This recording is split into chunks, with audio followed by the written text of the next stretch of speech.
بسم اللہ الرحمن الرحیم الحمد للہ رب العالمین والصلاة والسلام علی اشرف الانبیاء وسادۃ الاتقیاء وسید المرسلین خاتم النبیین محمد وعلی آلہ واہل بیتہ وصحبہ اجمعین اما بعد فقد قال اللہ تبارک وتعالی فلا تلقوا بأيديكم إلى التهلكة وأحسنوا فإن الله يحب المحسنين صدق اللہ العظیم۔ اللہ تعالیٰ نے اپنے بندوں کو جتنی باتوں کا حکم دیا ہے اور جن کاموں سے روکا اور منع فرمایا ہے، جن چیزوں کو طیب اور حلال قرار دیا ہے اور جن چیزوں کو خبیث اور حرام قرار دیا ہے، ان سب میں اللہ تعالیٰ کی حکمتیں پوشیدہ ہیں۔ اللہ تعالیٰ کا علم محیط ہے اور اللہ تعالیٰ کا علم سب سے بڑھ کر ہے اور سب سے زیادہ ہے۔ بندوں کی عقلیں، بندوں کی معلومات اللہ تعالیٰ کے علم کے مقابلے میں اتنی بھی نہیں ہیں جتنا کہ سمندر کے پانی کے مقابلے میں چڑیا کے چونچ کا پانی ہو سکتا ہے۔ کوئی نسبت نہیں ہے بندے کے علم کو اللہ تعالیٰ کے علم سے۔ اللہ علیم ہے، خبیر ہے، ہر چیز کا خالق ہے، اور خالق اس چیز کی حقیقت کو جتنا جانتا ہے کوئی دوسرا نہیں جان سکتا۔ اس لیے جن چیزوں کو اللہ حلال کرتا ہے اس کے فائدوں کو اللہ سے زیادہ کوئی نہیں جان سکتا، اور جن چیزوں کو اللہ تعالی حرام کرتا ہے ان کی خباثت کو، گندگی کو، شناعت کو اللہ سے زیادہ کوئی نہیں جان سکتا۔ اس لیے اللہ نے اپنے علم محیط سے اور اپنے علم وسیع سے اور چیزوں کی حقیقت پر نظر سے بعض چیزوں کو بندوں کے لیے حلال فرمایا ہے، بعض چیزوں کو حرام فرمایا ہے۔ مثال کے طور پر اللہ رب العزت نے چچا کی بیٹی سے نکاح کو حلال کیا ہے، لیکن اپنے باپ کی بیٹی سے نکاح کو حرام کر دیا ہے۔ حقیقی بہن سے نکاح نہیں کر سکتے، چچا زاد، پھوپھی زاد، خالہ زاد، ماموں زاد، بہنوں سے نکاح کر سکتے ہیں، حالانکہ وہ بھی ہمارے باپ کے بھائیوں کے بچے ہیں، وہ بھی ہمارے ماں کے بھائی کا بیٹا ہے، بیٹی ہے، کر سکتے ہیں۔ کیوں اس سے نہیں کر سکتے؟ کیوں اس سے کر سکتے؟ یہ کیوں کا جواب عقل تو دیتی ہے جتنا بھی دے سکتی ہے، پر ہم اس عقل کے جواب کو قبول کریں نہ کریں ہمیں اختیار ہے۔ عقلی جواب کا کوئی اعتبار نہیں ہے، اس کا جواب اصلی یہ ہے کہ اللہ تعالی نے اس کو حلال کیا ہے، اس کو حرام کیا۔ ایک خاتون آئی حضرت عائشہ رضی اللہ تعالیٰ عنہا کی خدمت میں۔ ام المومنین حضرت عائشہ رضی اللہ تعالیٰ عنہا کو حضور علیہ السلام نے بہت بڑی حکمتوں اور مصلحتوں کے تحت اپنے نکاح میں لیا تھا۔ اس بارے میں دو تین باتیں تو سب لوگوں کو ذہن میں رکھنا چاہیے۔ ایک تو یہ کہ صدیقہ عائشہ رضی اللہ تعالی عنہا بہت کم سنی میں ان کا نکاح ہوا ہے، 6 برس کی عمر میں نکاح ہوا ہے، 9 برس کی عمر میں بیاہ ہوا ہے یعنی رخصتی ہوئی ہے، اور 18 برس کی عمر میں بیوہ ہو گئی حضور علیہ السلام کے وصال کی وجہ سے۔ یہ باتیں صحیح بخاری کی روایتوں کے مطابق بالکل صحیح ہیں، اس میں کوئی شک شبہ نہیں۔ جو لوگ خواہ مخواہ 18-19 کی کھینچتان کر رہے ہیں یہ مرعوب دماغ ہیں اور شکست خوردہ لوگ ہیں جو جواب نہیں دے سکتے ہیں تو حقیقتوں کو بدل دیتے ہیں۔ ان کو جواب دینا چاہیے تھا، جواب سے شرما کر حقیقتوں کو بدل دیا اور جھوٹ منسوب کر دیا۔ سچی بات یہ ہے کہ جب حضرت حضور علیہ السلام نے حضرت عائشہ سے نکاح کیا تو ان کی عمر جو ہے وہ صرف 6 برس کی تھی۔ اس میں کوئی شک نہیں اور اس میں کوئی شرمندگی کی بات نہیں، 6 برس کی تھی۔ پھر جب رخصتی ہوئی تو وہ 9 سال کی تھی، اور جب بیوہ ہوئی تو 18 سال کی تھی۔ اور چونکہ نبی کی بیوی سے کوئی نکاح نہیں کر سکتا، اس کے بعد 50 سال بیوگی کے ساتھ زندہ رہی اور پوری عفت و پاک دامنی کے ساتھ مسلمانوں کی استاذ بن کر رہی، مسلمانوں کی مصلحہ بن کر رہی، اور مسلمانوں کے لیے امیدوں کا مرکز بن کر کے رہی، علم کے اعتبار سے، دین کے اعتبار سے۔ اور پھر حضور علیہ السلام نے ان سے نکاح کا خود ارادہ کبھی نہیں فرمایا، خود سے کبھی نہیں سوچا تھا حضور علیہ السلام نے۔ حضرت علیہ السلام جب جوان تھے اور جب آپ کو نکاح کرنے کی ضرورت تھی، جب جوانی کی جولانیاں آدمی کو بہت کچھ سکھاتی ہیں، عقل اور خرد قابو سے باہر ہو جاتے ہیں، اس زمانے میں تو ایک اپنے سے بھی 15 سال بڑی خاتون سے نکاح فرمایا، جو 2 شوہروں سے بیوہ ہو چکی تھی، جن کو اولاد تھی اپنے پچھلے شوہر سے، ان سے نکاح فرمایا حضور علیہ السلام نے۔ کیا دیکھ کے کیا؟ صرف اس لیے کہ پورے مکے میں سب سے زیادہ پاک باز تھی، توحید پسند تھی، ہر قسم کے رجس اور شرک سے دور رہتی تھی۔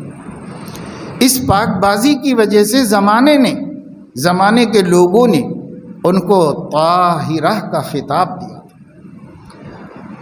عمل اور علم اور اخلاق کے اعتبار سے پاک تھی بالکل۔ تو ایک پاک کو پاک کی ضرورت تھی، اس لیے حضور علیہ السلام نے اس پورے سماج میں سے اس 2 مرتبہ بیوہ ہو جانے والی بوڑھی عورت، 40 برس کی عورت کو پسند فرمایا، صرف ان کی طہارت کی وجہ سے کہ میں طاہر ہوں اور میرا جوڑا بھی طاہرہ ہونا چاہیے، اس لیے حضور علیہ السلام نے ان سے نکاح فرمایا۔ اور ان سے نکاح کرنے کے بعد نکاح کی کوئی ہوس آپ کے دل میں اور نہیں ہوئی، جبکہ عرب 2-2 4-4 5-5 نکاح بآسانی کر لیتے تھے، رواج تھا، عام رواج تھا، لیکن حضور اسی ایک نکاح پہ قائم تھے، یہی ایک نکاح فرما، اور اسی نکاح سے اولاد ہوئی، انہی سے آپ کی بیٹیاں اور بچے پیدا ہوئے، بیٹے پیدا ہوئے حضرت خدیجہ رضی اللہ تعالیٰ عنہا سے، کیونکہ حضور علیہ السلام اس عمر میں بھی سوشل ورک اور سماجی خدمات میں اتنے مشغول تھے، انسانیت کا اتنا دھیان اور فکر آپ کو لگا ہوا تھا کہ آپ کو شادیاں کرنے کا شوق نہیں ہوا کہ شادیاں کریں اور موج مستی کریں، بلکہ سینے میں جو حساس دل تھا وہ مکے کے ایک ایک محتاج کے لیے پریشان تھا، ایک ایک یتیم کے لیے تڑپتا تھا، ایک ایک بیوہ کے لیے فکر کرتے تھے، مقروضوں کے لیے جن کے اوپر لوگوں نے کچھ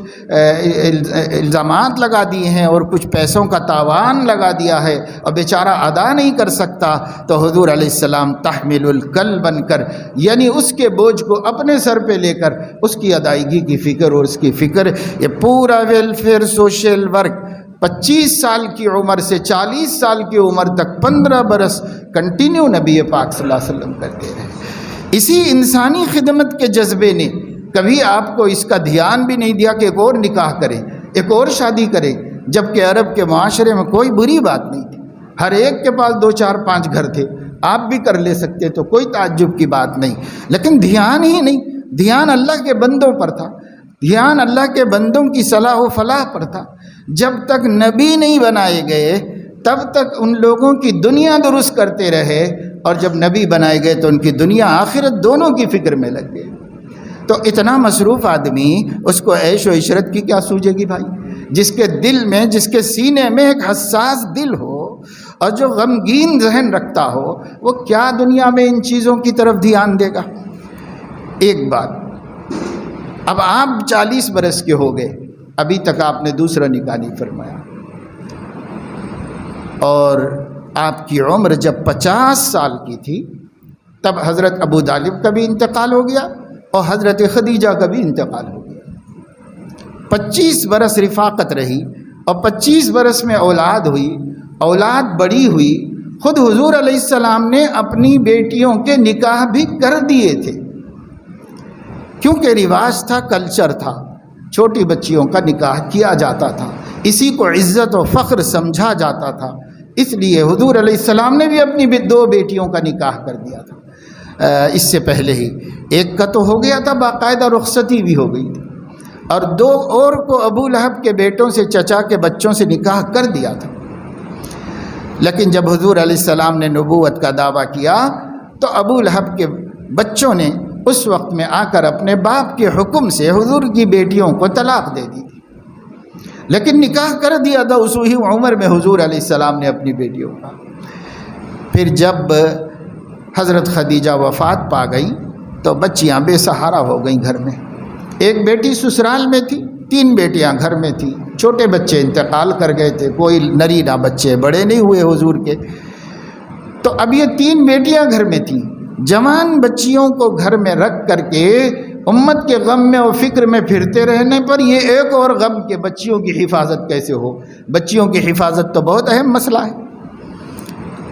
تو حضور علیہ السلام کو حضرت خولہ رضی اللہ تعالیٰ عنہ، جو آپ کی رشتہ دار بھی تھی اور بہت سمجھدار خاتون تھی مکے کی، انہوں نے آ کر خود سے مشورہ دیا، اپنے سے مشورہ دیا، اور کہا کہ 2 عورتیں میرے ذہن میں ہیں، ایک باکرہ ہے اور ایک بیوہ ہے۔ میرا مشورہ یہ ہے کہ آپ دونوں سے شادی کر لیجیے۔ جو بیوہ ہے وہ اس لیے کہ ان کی عمر زیادہ ہے، بال بچوں کو سنبھالنے کے لیے آپ کے گھر میں اس وقت حضرت خدیجہ کے بعد ایک بڑی خاتون کی ضرورت ہے۔ 60 برس کی حضرت سودا سے حضور علیہ السلام نے نکاح فرمایا، دوسرا نکاح 60 برس کی بیوہ سے نکاح فرمایا۔ پہلا بھی بیوہ سے کیا تھا، دوسرا بھی بیوہ سے کیا، اور دوسری کا مشورہ بھی انہوں نے دیا کہ اور دوسری لڑکی وہ صدیق کی بیٹی ہے، اس کو بھی آپ نکاح کر لیجئے، اس کو بھی اپنے گھر میں رکھ لیجئے، بیوی بنا لیجئے۔ یہ 2 میرے مشورے ہیں آپ کے۔ تو حضور علیہ السلام کو پہلا مشورہ پسند آیا اور آپ نے فرمایا کہ ہاں بھائی یہ ٹھیک ہے، ایک معمر عورت ہوگی، تجربے کار ہوگی، تو گھر میں بچیاں ہیں، ان کی ماں کی طرح رہے گی، انہیں دیکھے گی، بھالے گی، ان کا خیال کرے گی، یہ ضرورت ہے۔ یہ نکاح تو فوراً کر لیا آپ نے۔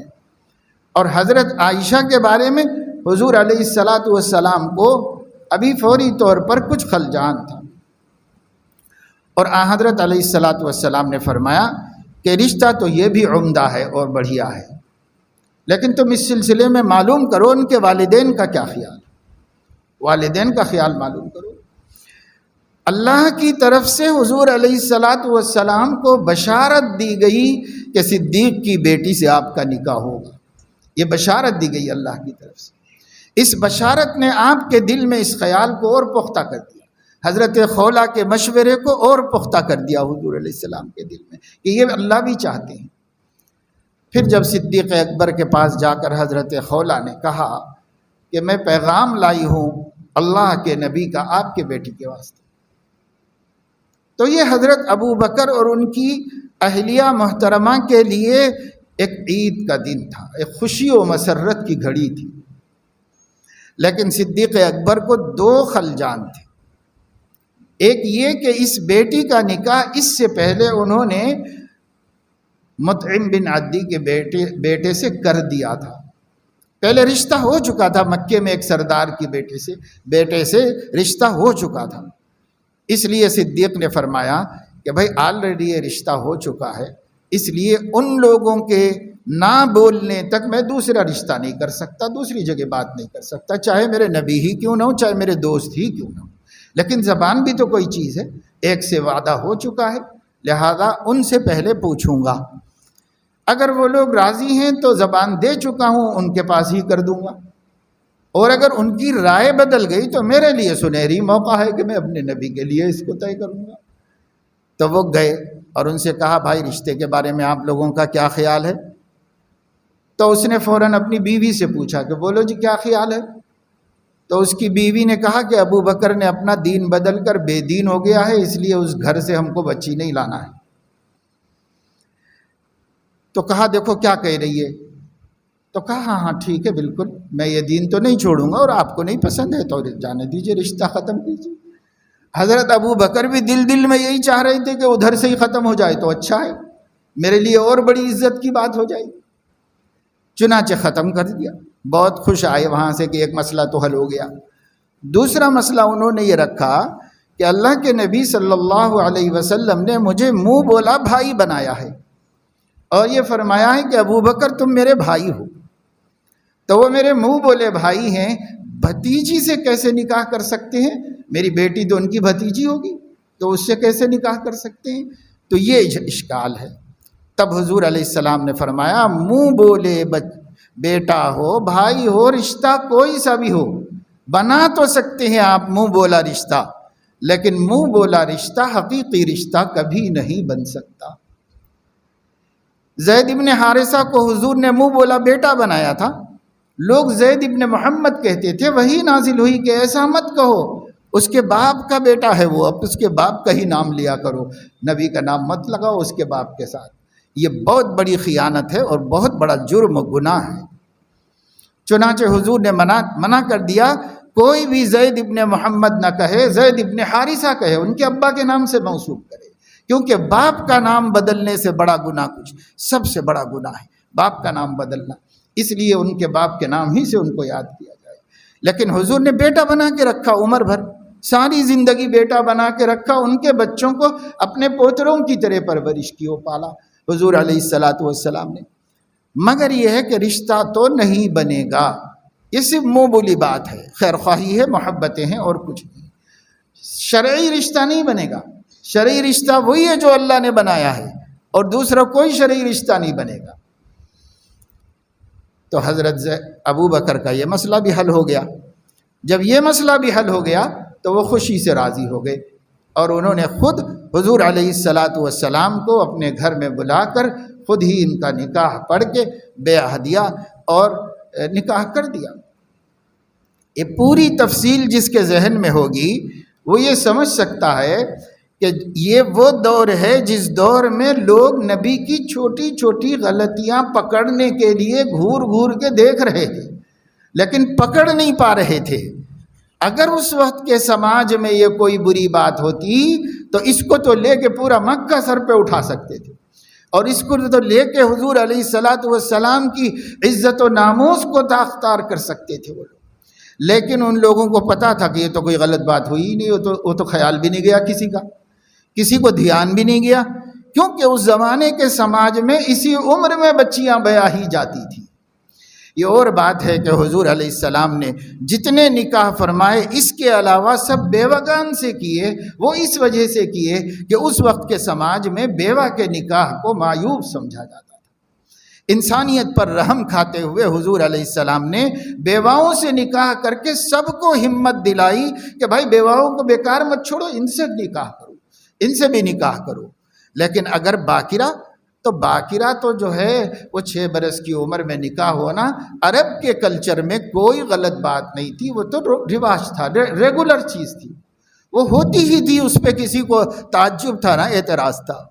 اگر اعتراض ہوتا، یہی ایک مسئلے کو لے کر ہمارے نبی کے مشن ہی کو روک دیتے لوگ، دنیا سر پہ اٹھا لیتے، لیکن وہ جانتے تھے کہ اس کا کوئی وزن نہیں ہے، یہ کوئی اعتراض بن ہی نہیں سکتا، یہ کیسے اعتراض بن سکے؟ اس لیے یہ بات بھی ذہن میں ہم کو رکھنا چاہیے۔ اور تیسری بات یہ ہے کہ عرب جو غذا کھاتے، یعنی اونٹ کا دودھ پیتے اور کھجوریں کھا کر جیتے تھے، بس یہی ان کی غذا تھی۔ یہ وہ غذا ہے جس کی وجہ سے کم سنی میں بچیاں بالغ ہو جاتی اور نکاح کے قابل ہو جاتی تھی۔ اس زمانے میں یہی تھا، آج بھی وہاں کی قوت و طاقت ہے، لیکن اب تو کیڈبری کھانے لگے ہیں، اس لیے ان کی طاقتیں نہیں رہی ویسی۔ پہلے جب اونٹ کا دودھ پیتے تھے اور کھجور کھاتے تھے تو ان کی طاقت کا مقابلہ نہیں کیا جا سکتا تھا، بہت طاقتور لوگ ہوتے تھے وہ لوگ۔ یہ غذا ہی کچھ ایسی اللہ نے بنائی، اور گرم علاقوں میں رہتے تھے، تو وہ بات عربوں میں کبھی تعجب کی نہیں رہی۔ یہ تو صرف گزشتہ 200 سال کے دوران بعض عیسائیوں نے خام خواہی مسئلہ بنایا، ایشو بنایا، خام خواہی بنایا۔ حالانکہ خود عیسائیوں کے اپنے عقیدے کے مطابق ہم تو حضرت مریم کو کنواری کہتے ہیں،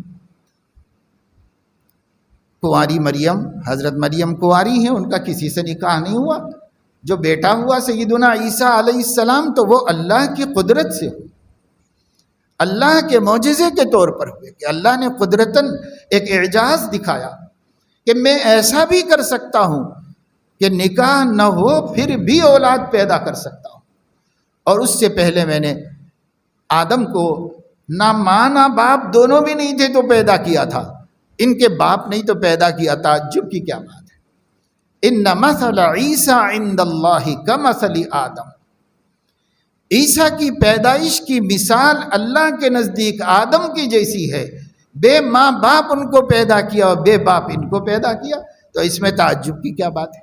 تو اللہ نے حضرت عیسیٰ، ہم کنواری سمجھتے ہیں مریم کو، لیکن عیسائیوں کے ایک فرقے کا عقیدہ یہ ہے کہ حضرت مریم کنواری نہیں ہے، بلکہ جوزف نامی ایک شخص سے نکاح ہوا تھا حضرت مریم کا، اور حضرت عیسیٰ کے وہ ابا ہیں۔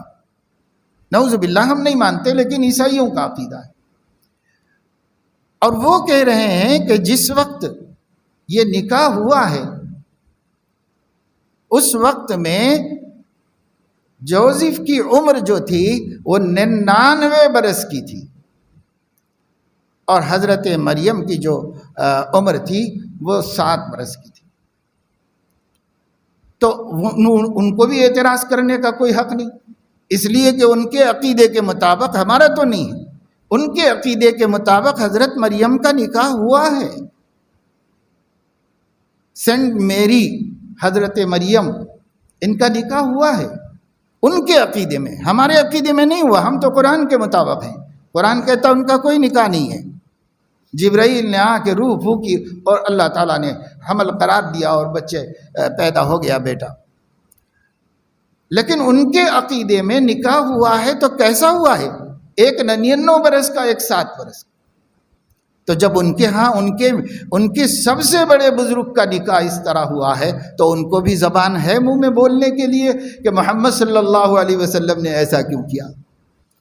دوسرے ان کا دیکھا دیکھی، ہمارے ابنائے وطن آج کل یہ لوگ اسی طاق میں بیٹھے ہوئے ہیں، کہیں سے بھی مل جائے کوئی بات پیغمبر اسلام کو رسوا کرنے کی تو تحقیق کیے بغیر کہہ دو، پھیلانے میں کیا ہے، پھیلا دو، جو بدنامی تو ہو ہی جائے گی، چاہے سچ ہو چاہے غلط، اس سے ان کو کیا مطلب ہے۔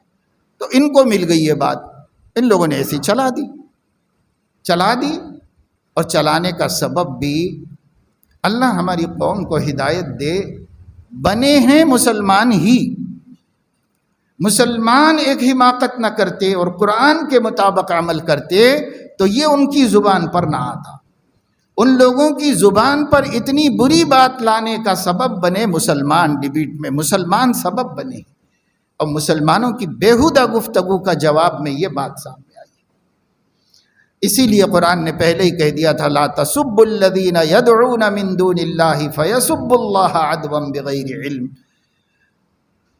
جو لوگ غیر اللہ کو پوج رہے ہیں ان کے بتوں کو برا مت بولو، کیونکہ اس کے جواب میں وہ تمہارے اللہ کو برا کہہ دیں گے اور تم سبب بن جاؤ گے، گناہ تمہارے سر پہ آئے گا۔ تو کہنے والے نے یہ کہہ دیا کہ بھائی یہاں شیولنگ، وہاں شیولنگ، وہاں شیولنگ، وہاں، ارے ہم کو بھی پھاڑ کے دیکھو تو ہمارے اندر بھی ملے گا۔ یہ بات نہیں بولنے کی تھی مسلمانوں کو، لیکن مسلمان نے یہ بات کہی اور انہوں نے یہ بات کہی کہ ہم کو پوجو، ہمارے اندر بھی ہے۔ لا حول ولا قوت الا باللہ۔ یہ ہے مسلمانوں کی حماقتیں، اللہ منع کر رہا ہے اور پھر آپ وہ کام کر رہے ہیں، اور جو اللہ نے بتایا تھا وہی رزلٹ آیا، فَيَسُبُّ اللَّهَ عَدْوًا بِغَيْرِ علم۔ پھر وہ لوگ اللہ رسول کو جہالت سے برا بھلا کہیں گے، گالیاں دیں گے۔ یہ گالی دی گئی ہماری غلطی کی وجہ سے، ہم ان کا احتساب تو کر رہے ہیں۔ قوم کو کون سیدھے رستے پر لائے گا؟ یہ جاہلوں کو کون عقل سکھائے گا؟ بڑے بڑے اچھے اچھے شاندار کپڑے پہن کر کے، میک اپ کر کے، بڑے شوقوں سے جا کے ڈبیٹ میں حصہ لیتے ہیں، اور پیٹ چیرو تو الف کا نام بھالا نہیں، اسلام کی تاریخ سے واقف نہیں، دین کے احکام سے واقف نہیں، اور جا کے وہاں بیٹھتے ہیں پیسے کمانے کے واسطے، شہرت کمانے کے واسطے۔ یہ جھوٹے غداروں نے ہمارے دین کو اور رسوا کیا ہے، اور زیادہ ہمارے نبی کو بدنام کیا ہے۔ ان کو کیا پتہ ہے اسلام کیا ہے؟ اور وہ لوگ کسی عالم کو نہیں بلاتے، اس لیے نہیں بلاتے کہ وہ جواب دے گا، ان کو جواب نہیں چاہیے، جواب نہیں دینے والا چاہیے، ان کو جواب دینے والا ان کو نہیں چاہیے، نہیں جواب دینے والا چاہیے۔ تو بہرحال جو بھی ہوا، جو باتیں آئیں سامنے، تو میں یہ عرض کرنا چاہتا ہوں کہ ہمیں بھی تو نہیں معلوم ہے کہ اس کی حقیقت کیا ہے، ہمیں بھی نہیں معلوم۔ اب ان لوگوں نے یہ بات کہی تو ان کو بھی نہیں معلوم، یہ بھی جاہل ہیں۔ اللہ فرما رہے ہیں بغیر علم، جہالت کے ساتھ اللہ کو گالی دیں گے، علم نہیں ہوگا کچھ بھی ان کو، تو ان کو واقعی نہ اللہ کے بارے میں علم ہے نہ رسول اللہ کے بارے میں علم ہے۔ اور اللہ رسول کا علم کیوں ہوگا بھائی، وہ تو ایمان والے ہیں ہی نہیں، لیکن ان کو اپنے دھرم کا، اپنے مذہب کا بھی علم نہیں۔ اس لیے یہ بات جو کہی جا رہی ہے کہ ہندوؤں کی مذہبی کتابوں کے حوالوں کے ساتھ، کہ تاکہ تو کوئی رجوع کر کے وہاں کتاب میں دیکھ سکے، ریفرنس کے ساتھ، یہ بات علماء نے سامنے لا دی ہے کہ جس وقت ہندوؤں کے سب سے بڑے بزرگ، آج کل ہر زبان پر جس کا نام ہے وہ سری رام کا نام ہے، انہوں نے جب نکاح کیا تھا تو ان کی بیوی سیتا کی عمر 6 برس کی تھی، تو اب کیا اعتراض ہے ان کو حضور علیہ السلام پر؟ ان کو کیا اعتراض ہے؟ اور ہندوؤں میں کل تک ایسا ہوتا تھا، چند برس پہلے ہندوستان کی آزاد حکومت بن جانے کے بعد بھی یو پی، بہار، بنگال میں کم سن بچیوں کی، نابالغ بچیوں کی شادیاں ہوتی رہتی تھی، اخباروں میں آتا رہتا تھا، اور اس کو خود حکومت نے تسلیم کیا ہے کہ ہمارے کلچر میں کچھ سالوں پہلے تک ایسا ہی تھا۔ اب کاہے کو نبی کو اچھا انہوں نے تو کیا، ہمارے لوگ بھی اتنے شرمندہ ہیں کہ بھئی کتنا ہم کو رسوا ہونا پڑ رہا۔ ارے تم کو رسوا ہونا پڑ رہا ہے، تمہاری وجہ سے تمہارے نبی کو رسوا ہونا پڑ رہا ہے۔ اگر تم علم والے ہوتے، اپنے نبی کی سیرت جاننے والے ہوتے، اپنے نبی سے سچی عقیدت رکھنے والے ہوتے، تمہارے دلوں میں خلجان نہ ہوتا، تمہارے دلوں کے اندر ڈاؤٹس کانٹے بن کر چبھ نہ رہے ہوتے، تو تم اپنے نبی کے بارے میں مطمئن ہوتے، تمہارا سر فخر سے بلند ہوتا۔ تم کاہے کو شرما رہے ہو؟ اسی لیے شرما رہے ہو، جانتے نہیں ہمارا نبی کون ہے، جانتے نہیں کتنا پاک باز ہے، جانتے نہیں کتنا طاہر و مطہر ہے، جانتے نہیں کہ اس کے جذبات کی پاکیزگی کی اس انسانیت کی تاریخ میں دوسری مثال نہیں۔ آپ کو پتہ ہی نہیں ہے کتنے پیارے اور کتنے عمدہ اخلاق والے ہیں۔ آپ سمجھتے ہیں ہاں ہر کوئی اپنے بڑوں کو اچھا ہی سمجھتا ہے، ہر کوئی سمجھتا ہوگا، سمجھنے دو، یہاں نہ سمجھنے کی کوئی وجہ نہیں ہے۔ آپ کو تو سمجھنا ہی سمجھنا ہے، دنیا کے ہر انسان کو ماننا ہے، اور جتنے دنیا میں انصاف پرست اسکالرس ہوئے ہیں یا عوام ہوئے ہیں، سب نے مانا ہے اور سب نے ہی ان کی اہمیت کو جانا ہے اور ان کی بلند اخلاقیوں کو سمجھا ہے۔ کتنے ہندو ہیں جو اردو زبان اچھی طرح جانتے تھے، اور جس زمانے میں فارسی زبان اچھی طرح جانتے تھے تو انہوں نے ادیب ہونے کی حیثیت سے حضور علیہ السلام کی شان میں نعتیں کہی ہیں، منقبتیں کہی ہیں۔ ان کی غرض کچھ ہوگی، اللہ بہتر جانے، لیکن جو کچھ انہوں نے کہا ہے سچائیوں کی بنیاد پہ کہا ہے۔ ان کا مطالعہ، گاندھی ایک مرتبہ حضرت مولانا محمد علی مونگیری رحمۃ اللہ علیہ سے ملنے کے لیے گئے، جو اس ملک کے بہت بڑے عالم دین تھے، ندوۃ العلماء کے بانی، اور حجاز مقدس میں مکہ مکرمہ میں مدرسہ سولتیہ کے بانی حضرت مولانا محمد علی مونگیری رحمۃ اللہ علیہ بہت بڑے عالم گزرے ہیں اس ملک میں۔ ان کے پاس گاندھی گئے تو گاندھی نے ان کے سامنے اسلام کی خوبیاں بیان کی، اور بہت مطالعہ تھا، بہت پڑھا لکھا آدمی تھا، اسلام بھی خوب جانتا تھا۔ اس نے اسلام کی خوبیاں بیان کی اور پیغمبر اسلام کی خوبیاں بیان کی۔ حضرت نے سب سن کر فرمایا کہ بھئی یہ تو خوبیاں ہیں، میں آپ سے خرابیاں سننا چاہتا ہوں کہ اسلام میں کیا خرابی ہے، یہ سننا چاہتا ہوں آپ سے۔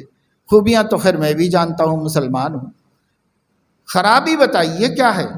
تو کہنے لگے کہ نہیں مولانا، اسلام میں تو بڑی خوبیاں ہیں، اسلام خرابیوں سے پاک دین کا نام ہے، ویسا ہے ویسا ہے۔ تو حضرت نے فرمایا نہیں کچھ ہے خرابی اس کے اندر، کوئی نہ کوئی تو ہوگی۔ اس نے کہا کہ نہیں میں نہیں جانتا کوئی خرابی ایسی۔ تو فرمایا وہ خرابی بتاؤ جس کی وجہ سے آپ اسلام میں نہیں آنا چاہ رہے ہیں، اور اگر وہ بات سچی ہے جو آپ بول رہے ہیں تو آپ کو اسلام میں ہونا چاہیے تھا، آپ اسلام میں کیوں نہیں ہیں؟ اگر آپ کہہ رہے ہیں کوئی عیب نہیں، اسلام بالکل سچا اچھا مذہب ہے، تو اس میں تو آپ کو رہنا چاہیے نا، تو پھر آپ اس میں کیوں نہیں ہیں؟ نہیں ہے تو کوئی رکاوٹ ہے وہ سننا چاہتا ہوں کہ کیا ہے۔ تب اس کو بغلے جھانکنا پڑا اور ایک عالم دین کے کوئی جواب نہیں دے سکا، اور اس نے یہ کہا مولانا یہ تو اپنے اپنے خیالات اور اپنے اپنے من کی بات ہے، باقی علم میرا یہ کہہ رہا ہے کہ سب سے سچا مذہب اچھا مذہب اسلام۔ اور یہی وجہ ہے کہ اسی گاندھی نے جب ہندوستان کی پہلی آزاد مملکت بنی اور اس کی پارلیمنٹ بنی اور انگریزوں کی غلامی سے ملک باہر نکل کر آزاد ملک کی حیثیت سے پہلی پارلیمنٹ بنایا، تو بابائے قوم ہونے کی حیثیت سے انہوں نے جو میسج پہلی حکومت کو دیا وہ یہ دیا کہ اگر آپ چاہتے ہو کہ یہ ملک ترقی کرے اور یہ ملک بہت اچھی طریقے سے چلے، شہری خوش ہوں اور دنیا میں اس کی عزت ہو اور مقابلہ ہو، تو میں آپ لوگوں کو یہ مشورہ دینا چاہتا ہوں کہ جو بھی حکومت کرے وہ ابو بکر اور عمر کے طریقے پر کرے۔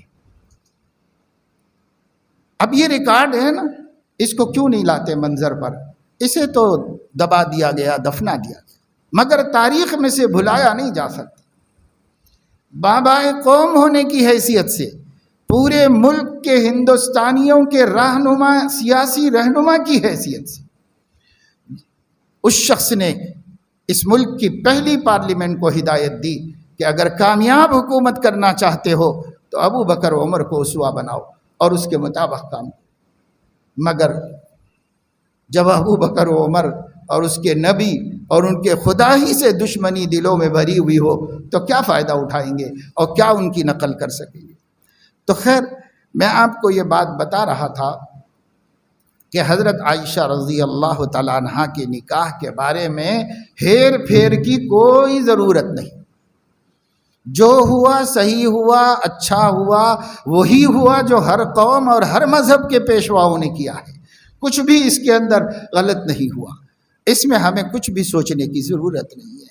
اسے ظلم کہنا، اسے زیادتی کہنا آپ کے اپنے زمانے کے حالات پہ ڈیپینڈ کرتا ہے، ہر زمانے کے حالات پہ ڈیپینڈ نہیں کرتا، یہ آپ کے اپنے زمانے کے حالات پہ ڈیپینڈ کرتا ہے۔ آج کا دور، آج کی غذائیں، آج کی زندگی، آج کی صحتیں، آج کے ہیلتھ پرابلمز آج کے ہیں، وہ اس کی بنیاد پر آپ قوانین بناتے ہیں، لیکن یہ اس وقت میں نہیں تھے، نہ ہندوؤں میں، نہ عیسائیوں میں، اور کہیں بھی۔ اور آج بھی علماء فرماتے ہیں امریکہ کے کئی اسٹیٹس کے قانون میں 13 سال کی عمر میں، 12 سال کی عمر میں لڑکیوں کو شادی کرنے کی اجازت ہے، اور شادیاں نہیں کر کے جو کچھ کر رہے ہیں اس کے لیے تو کوئی حد ہے نہ کوئی مقرر۔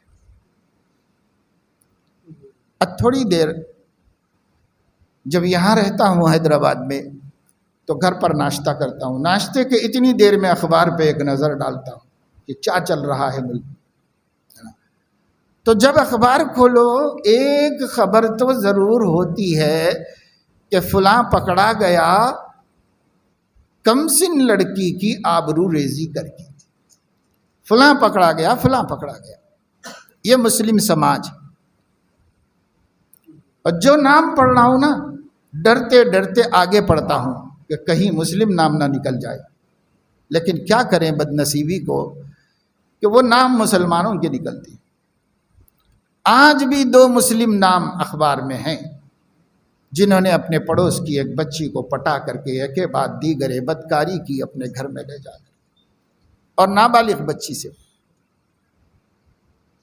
یہ الگ بات ہے کہ بچیاں بھی ایسے کیسی ہو گئی، لیکن صاحب چاہے بچی کی بات ہو چاہے بچے کی بات ہے تو ہمارے نبی کی امت، یہ ایسے کیسے ہو گئے ہیں؟ یہ سماج ہمارا کیسا ہو گیا ہے؟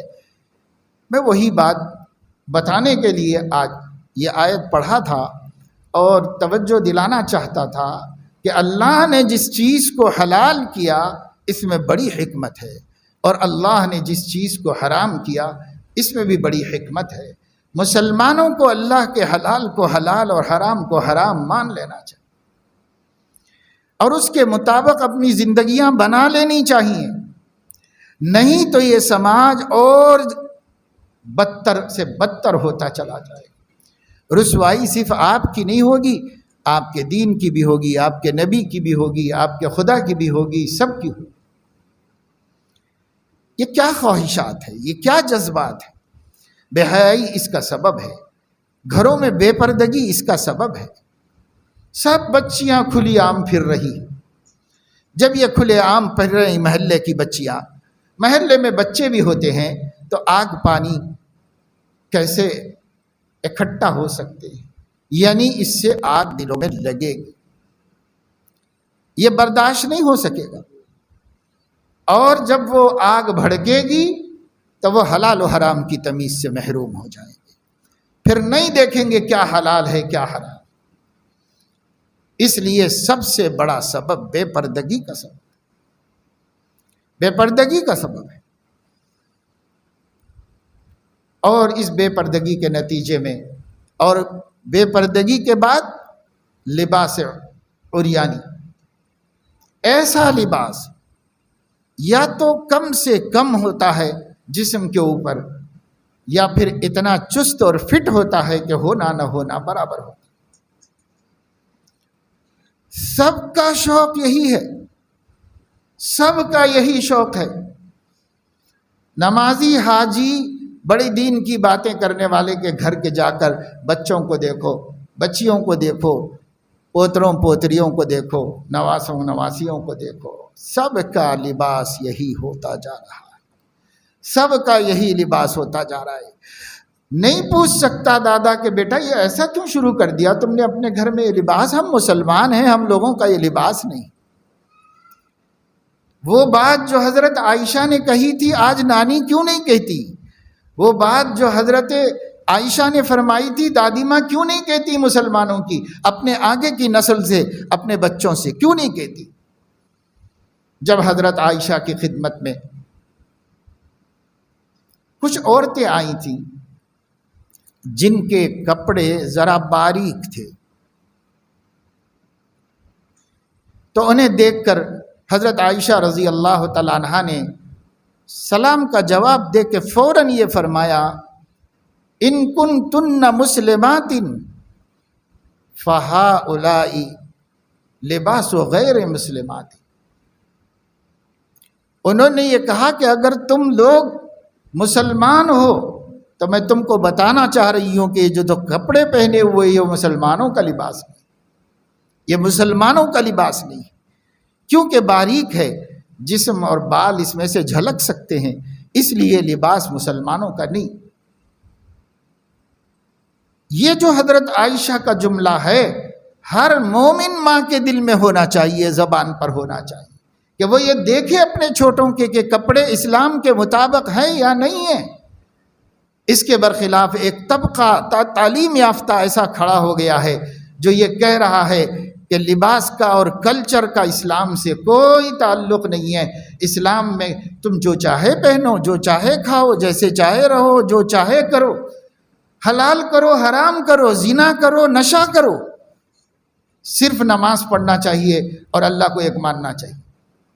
لا حول ولا قوت الا باللہ۔ یہ دین نبی نہیں لائے تھے، یہ دین لبرل ہے، یہ دین امریکہ کی پیداوار ہے، یہ دین یہود و نصارہ کا اسلام ہے، نبی کا اسلام یہ نہیں ہے۔ نبی کا اسلام وہ ہے جو صدیقہ فرما رہی ہیں ایک عورت کو باریک کپڑے دیکھ کر کے ان کنتن مسلمات فہذہ لباس غیر مسلمات، اگر تم مسلمان ہو تو سن لو جو کپڑے تم پہنے ہوئے غیر مسلموں کا لباس ہے، مسلمانوں کا نہیں ہے۔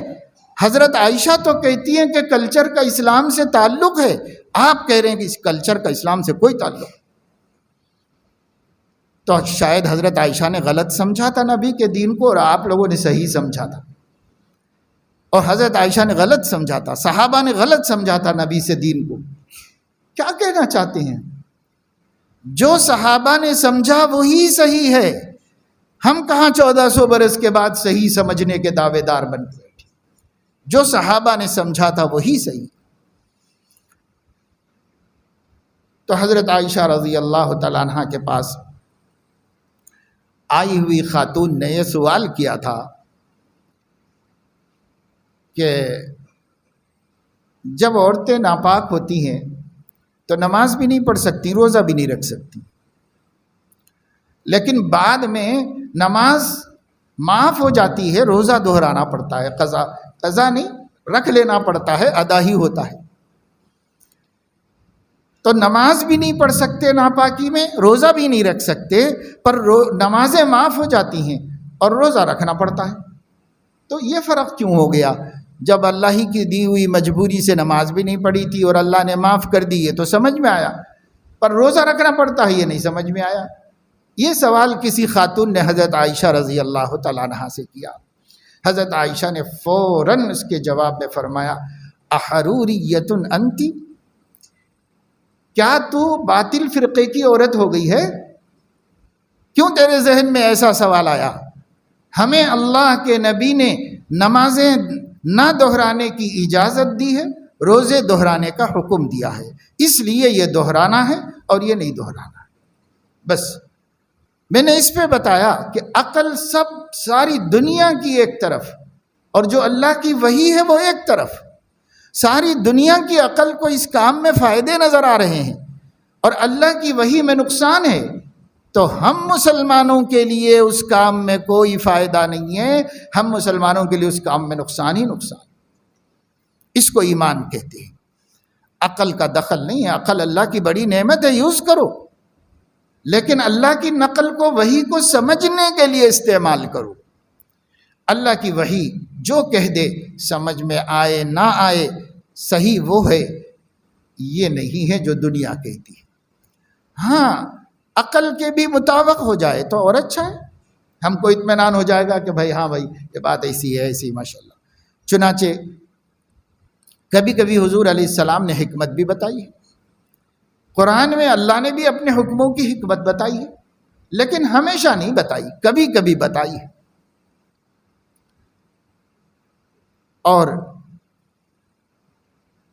اس امت کے علماء میں اللہ نے جن لوگوں کو ایمانی بصیرت عطا فرمائی تھی، اسلام کی حقیقت پر عبور عطا فرمایا تھا، جیسے مسنت الہند شاہ ولی اللہ محدث دہلوی رحمہ اللہ اور ایسی عبقری شخصیتیں، ان لوگوں کو بھی اللہ نے اپنے احکام کی علتوں پر ان کا ذہن کھولا تھا.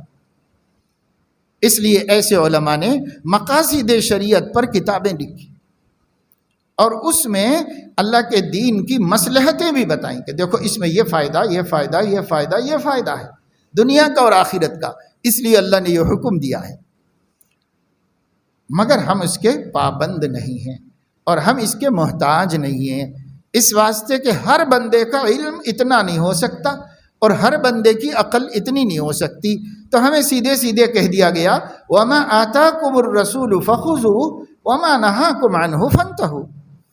نبی جو تم کو میری طرف سے پہنچا دیں تو لے لینا، اور نبی جس سے تم کو روک دیں تو رک جانا. یہ نہ پوچھنا کہ ایسا کیوں، یہ کیوں پوچھنا ہی نہیں نبی کے سامنے، اسے قبول کر لینا اور عمل کر لینا.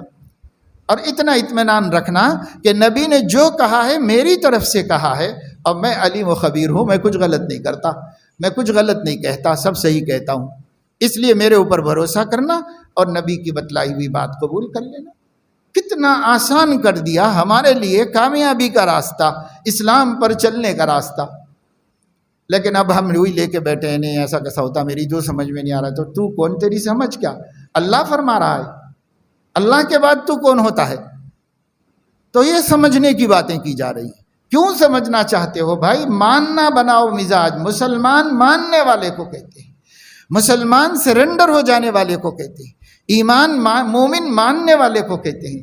تو مانو اور اللہ کے سپرد ہو جاؤ، اور جو ما آتاکم الرسول فخذوہ وما نہاکم عنہ فانتہوا. اتنا آسان رستہ ہے، صحابہ اتنی آسانی سے چلے اور 100% کامیاب. یا ہم ہی لوگوں کو ہمارا نفس یا زمانے کے لوگ دشمنان اسلام ایک ایک شوشہ چھوڑتے جاتے ہیں، اور ماشاءاللہ ہمارا ایمان اتنا کمزور ہے کہ ہم وہ شوشہ سنتے ہی ہمارے اندر بھی شبہ پیدا ہو، ارے ہم بات تو صحیح بول رہا نا بھائی انہیں، ارے وہ بات تو صحیح بول رہا نا، اب کیا ایمان ہے تیرا کہ غلط بات کو صحیح بول رہا کہہ رہا ہے؟ کم سے کم ایمان مضبوط ہوتا تو کہتا کہ اللہ کے علاوہ کوئی سچ بولنے والا نہیں، ومن اصدق من اللہ حدیثا، اللہ سے سچا کوئی نہیں ہے۔ جب اللہ سے سچا کوئی نہیں پر ہم ایمان لائے ہیں اور ایک غیر اللہ اللہ کے خلاف بول رہا ہے تو سچا کون ہے؟ یہ ہے کہ اللہ ہیں۔ اللہ ہیں تو اللہ کی مان لینا، کم سے کم اتنا تو ایمان ہوتا ہمارا اتنا بھی ایمان نہیں، ہم ہاں میں ہاں ملا رہے ہیں، صحیح بول رہا نا بھائی، صحیح بول رہا۔ اب وہ چاہے نپور شرما ہو کہ کون سا شرما ہو، آپ کو بھی صحیح دکھتا ہے۔ میں آپ کو یہاں مسجد میں بیٹھ کے کہہ رہا ہوں، مسلمانوں، تعلیم یافتہ مسلمانوں کی ایک بڑی تعداد کو اب تک بھی اعتراض ہے نبی کے اس نکاح کے اوپر، اب تک بھی اعتراض ہے۔ پڑھے لکھے مسلمانوں کو مسجد بھی جا رہے ہیں، عید بقرعید بھی کر رہے ہیں، لیکن دل میں کانٹا چبھ رہا ہے کہ ایسا کیوں ہوا؟ اور یہ ایک نہیں، ایسی دسیوں باتیں دلوں میں پل رہی ہیں۔ کفر پل رہا ہے، اوپر سے مسلمان ہے، اندر کفر پل رہا ہے۔ کیوں؟ اس واسطے کہ ہمیں دین کا کوئی شعور نہیں، دین کا کوئی علم نہیں، دین سیکھنا نہیں چاہتے، سیرت نبویہ سے واقف ہونا نہیں چاہتے۔ آپ کی زندگی کو کس نے جانا ہے؟ ایک مرتبہ ولادت سے لے کے وفات تفصیل کے ساتھ ایک مرتبہ پڑھا ہو حضور علیہ الصلوۃ والسلام کی حیات طیبہ کو، اگر ہم اتنے بڑے مجمع کو کھڑا کریں شاید ہی کوئی ایسا نکل جائے جس نے واقعی پڑھا ہو حضور علیہ السلام۔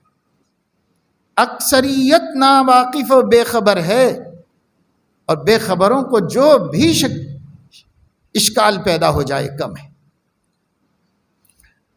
تو میں نے آپ کو یہ بتانا چاہا تھا کہ حلال و حرام کے نظام کو سمجھو، اس کی پابندی کرو، اسی میں ہمارے لیے عافیت ہے، اسی میں ہمارے لیے خیریت ہے۔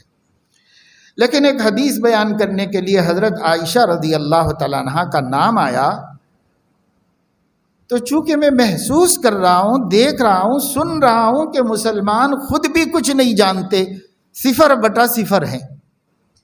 حضرت عائشہ کے مرتبے اور مقام، صدیق اکبر کے مرتبے اور مقام، اور رسول اللہ صلی اللہ علیہ وسلم کے فیصلے، آپ کے اعمال، آپ کے اخلاق، آپ کے اقدامات عین عقل و انصاف کے مطابق ہوتے ہیں، اس پر یقین ہمارا بھی بنا ہوا نہیں۔ اس لیے میں نے چند موٹی موٹی باتیں بتائیں کہ ہمارے بچوں کے ذہن میں رہیں اور ان کے ذہن سے نکل جائے، کیونکہ یہ بات میڈیا میں پھیل گئی تو اگرچہ کہ حیا کی وجہ سے اپنی زبان پہ تو نہیں لا رہے ہیں، غصہ اسی پر نکال رہے ہیں، لیکن ضمیروں سے پوچھو، من سے پوچھو تو خود کو بھی جواب نہیں معلوم ہے اس کا کہ اس کی حقیقت کیا ہے۔ تو میں نے یہ چند باتیں بتائیں، یہ مصلحتیں ہوتی ہیں حضور علیہ السلام کے نکاح کرنے کی، ہوا کرتی تھی۔ پھر سب سے بڑی مصلحت وہ یہ تھی حضور علیہ الصلوۃ والسلام کی کہ آپ کی جتنی بیویاں تھیں وہ سب کی سب بڑی عمر کی بیوہ عورتیں تھیں، ان سب کو بھی کسی اسلامی مصلحت سے آپ نے نکاح کیا۔ مثلا حضرت صفیہ سے نکاح اس لیے کیا تھا، آپ کو خیال بھی نہیں گیا تھا، آپ نے حضرت صفیہ کو اپنے مجاہدین میں سے، وہ چونکہ جنگ میں قید ہو کے آئی تھیں، اس زمانے کا نظام تمام دنیا میں یہی تھا کہ جو قیدی عورتیں ہوتی ہیں وہ مجاہدین میں بانٹ دی جاتی ہیں، تو حضور علیہ الصلوۃ والسلام نے حضرت صفیہ اپنے ایک مسلمان مجاہد کو دے دی تھی۔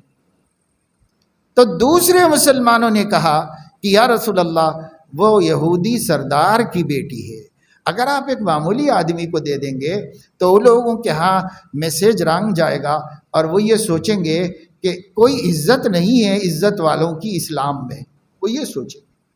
اس لیے بہتر ہے کہ صفیہ کو آپ اپنے پاس رکھ لیں، اپنی باندھی بنا لیں۔ لیکن حضور علیہ السلام باندیاں بنانا پسند نہیں کرتے تھے، تو حضرت صفیہ کو اپنے حصے میں لیا بانٹتے وقت میں، اور پھر حضور نے ان کو آزاد کر دیا اور سفر ہی میں ان سے نکاح فرما لیا حضور علیہ السلام نے۔ اور چونکہ ایک یہودی سردار کی بیٹی تھی، اسی رات میں انہوں نے یہودیوں کے سارے راز فاش کر دیے اور حضور علیہ السلام کو اسلام کے مشن کو آگے بڑھانے اور یہودیوں کی شرارتوں سے اسلام کو بچانے کے لیے رستے کھل گئے۔ یہ مصلحتیں ہوتی تھیں حضور علیہ السلام کی، جس میں بیویاں بڑھانا یا شادیاں کرنا کوئی شوق نہیں تھا حضور علیہ السلام۔ فرصت کہاں تھی اللہ کے نبی کو، اتنی فرصت کہاں تھی۔ حضرت ام حبیبہ رضی اللہ تعالیٰ عنہ سے نکاح کیا، یہ مکے کے سردار ابو سفیان کی بیٹی تھی، جو بدترین دشمن تھے پہلے فتح مکہ تک، اور یہ مسلمان ہوئی تھی اس زمانے میں جب کہ اسلام بہت مجبور و مظلوم تھا، اور مسلمان ہوئی تھی، ان کے شوہر بھی مسلمان ہوئے تھے، اور دونوں مسلمان ہو کر مظالم سے بچنے کے لیے حبشہ ہجرت کر کے چلے گئے تھے۔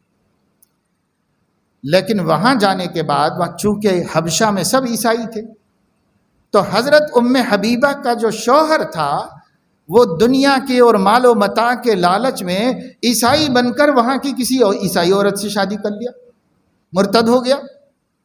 اب بیچاری اکیلی ہو گئی، ادھر گھر رسول اللہ صلی اللہ علیہ وسلم کے بدترین دشمن کا گھر ہے، اور ادھر شوہر مرتد ہو کے چلا گیا ہے، بے سہارا ہو کے رہ گئی۔ حضور علیہ السلام نے حضرت ام حبیبہ سے نکاح فرمایا، بیوہ ہونے کے باوجود، بڑی عمر کی ہونے کے باوجود ان سے نکاح فرمایا، یہ میسیج دینے کے لیے کہ اسلام میں سردار کی بیٹیوں کو بے سہارا نہیں چھوڑ دیا جاتا۔ اس کے لیے حضور علیہ السلام نے ان سے نکاح فرمایا، اور اس کا بہت فائدہ ہوا۔ اور فائدہ یہ ہوا کہ عرب لوگ داماد کی عزت کا خیال کرتے تھے، اور اس وجہ سے اس کے خاندان سے، اس کی قوم سے جھگڑا نہیں کرتے تھے، لڑائی نہیں کرتے تھے۔ اس لیے ابو سفیان کو ہر دفعہ سوچنا پڑتا تھا کہ میرے داماد ہیں وہ، میں ان سے کیسے جھگڑا کروں، میں ان سے کیسے، تو آ کے صلح کی باتیں کرتے تھے۔ اکثر انہوں نے آ کے صلح کروا دی کافروں اور مسلمانوں کے درمیان۔ یہ مصلحت تھی حضور علیہ السلام کی، کوئی شوق نہیں تھا شادیاں کرنے کا۔ حضرت ام سلمہ رضی اللہ تعالیٰ عنہ سے نکاح فرمایا۔ ان کے شوہر ابو سلمہ بڑے نیک آدمی تھے اور حضور علیہ السلام کے مقرب تھے۔ ابو سلمہ کا انتقال ہوا تو انہوں نے چھوٹے چھوٹے کئی بچے چھوڑے۔ حضرت علیہ السلام نے ان بچوں کی کفالت اور پرورش کو اپنے ذمے لینے کے لیے حضرت ام سلمہ رضی اللہ تعالیٰ عنہ سے نکاح فرمایا، اور اس وجہ سے بھی کہ ام سلمہ علم و فضل والی عورت تھی، اور اگر وہ اسلام کو قریب سے سمجھیں گی تو ان کے ذریعے سے مسلم عورتوں کی تعلیم و تربیت ہو سکے گی۔ چنانچہ ام سلمہ صحابہ میں اصحاب فتویٰ سمجھی جاتی ہیں۔ محدثین نے ام سلمہ کے فتاویٰ جمع کیے ہیں مستقل، بہت بڑی علم و فضل والی خاتون تھی۔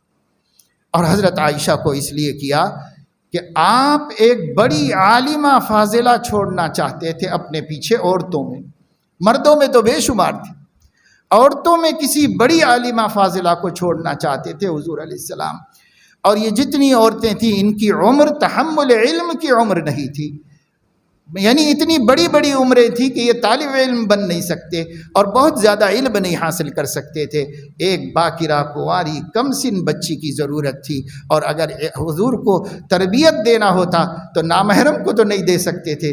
آپ کے پاس کوئی محرم نہیں، آپ صلی اللہ علیہ وسلم نے حضرت عائشہ سے نکاح کر کے اتنی بڑی عالمہ بنایا ہے کہ حضرت عائشہ رضی اللہ تعالیٰ عنہا نے 2000 سے زائد حدیثیں روایت فرمائی، اور حضرت عائشہ صحابہ کرام کے حدیث غلط سمجھنے کی اصلاح کیا کرتی تھی اور ان کو صحیح سمجھایا کرتی تھی۔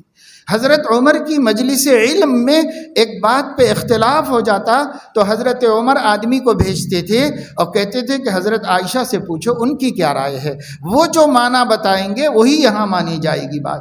چنانچہ حضرت عائشہ کو اتنا بڑا علم کا مقام حاصل ہوا، یہ نبی نے علم سیکھنے کے زمانے کی عمر میں ان کو اپنے پاس رکھ کر تربیت دی۔ ان سے نبی کو کیا فائدہ اٹھانا تھا اور کیا ان سے دنیا کے اندر عیش کرنا تھا اور انجوائے کرنے کے لیے حضور علیہ السلام کا ایک نکاح بھی اس غرض سے حضور نے نہیں فرمایا، سب اس ملت کے مفاد میں فرمایا، سب کے سب اس امت کی ہدایت کے لیے فرمایا، ان کے نفع کے لیے فرمایا حضور علیہ السلام نے۔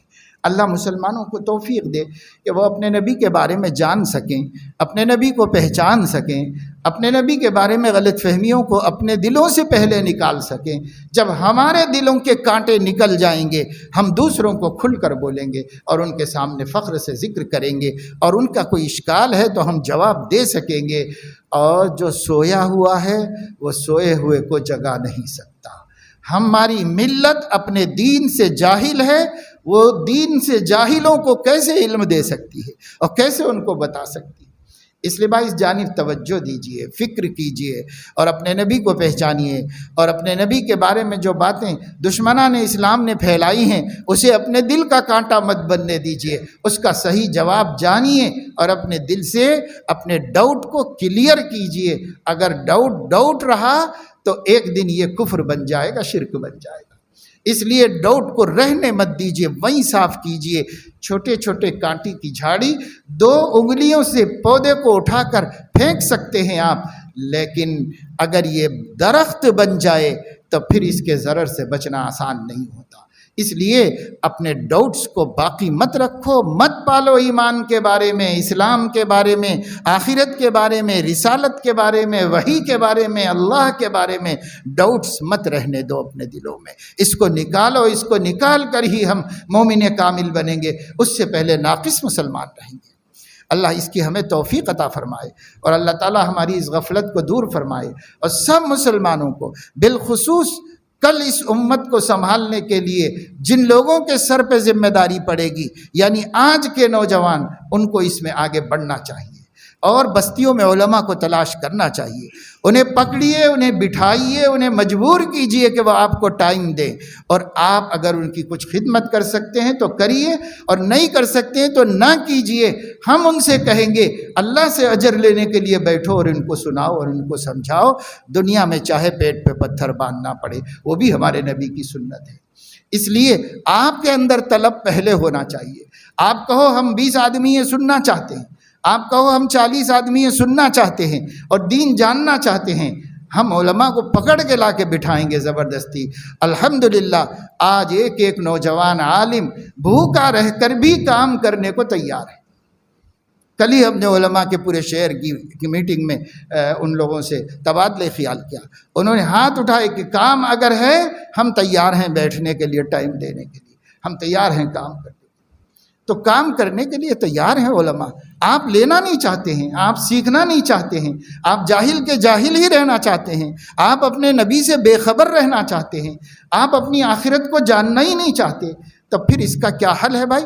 پھر اللہ کا جو عذاب آ جائے کم ہے ہمارے اوپر۔ اس لیے آپ ارادہ کریں، بستی بستی ارادہ کریں، اور اگر آپ کو نہیں مل رہا ہے کوئی تو رابطہ کریں، ہم فراہم کر کے دینے کی کوشش کریں گے کہ ہمارے نوجوانوں کو اللہ کے نبی کے بارے میں بتاؤ، سمجھاؤ، علم دو، کتاب کے بارے میں، قرآن کے بارے میں، اللہ کے بارے میں، آخرت کے بارے میں۔ یہی تو ہمارے بنیادی عقیدے ہیں۔ یہ درست نہیں ہوں گے تو ایک سیلاب آ رہا ہے شرک کا، اس سیلاب میں بہہ جانا پڑے گا۔ اللہ سب کی حفاظت فرمائے۔ آمین وآخر دعوانا الحمدللہ۔